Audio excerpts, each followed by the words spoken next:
Texas ජනපදයේ මිසිසිපි ප්‍රාන්තයේ මැතිවරණයක් අත ළඟ සිදු වුණු සිදුවීමක්.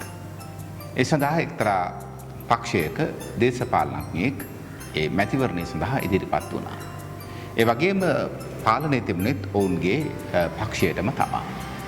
මේ පක්ෂය විසින් මේ ප්‍රාන්තයේ වන සංරක්ෂණ හා වන සතුන් පිළිබඳව අලුත් නීතියක් ගේන්න කටයුතු කරලා තිබුණා.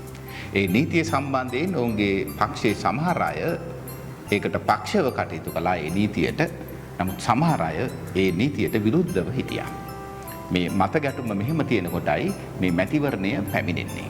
වතාවක් මේ දේශපාලකයා රැස්වීමකට ගිය අවස්ථාවකදී ඒ රැස්වීම අවසන් වුණාට පස්සේ මාධ්‍යවේදියෙක් ඔහුගෙන් විමසනවා මේ අලුත් වනරක්ෂණ හා වන සතුන් පිළිබඳ අලුත් නීතිය පිළිබඳව ඔහු ගන්නේ කුමන පැත්තද කියන එක. ඔහු ඒ නීතියට පක්ෂද විපක්ෂද කියන එක මේ දේශපාලකයාගෙන් විමසා බලනවා. එතකොට ඔහු දෙන්නේ අපූර්ව පිළිතුරක්. ඔහු කියනවා මම දන්නවා මගේ සමහර මිතුරන් මගේ සමහර පාක්ෂිකයන් මේ නීතියට එකඟයි කියලා. මේ නීතියට කැමතියි කියලා. ඒ වගේ මගේ සමහර මිතුරන් ඒ නීතියට එකඟ නැහැ. ඒකට විරුද්ධයි.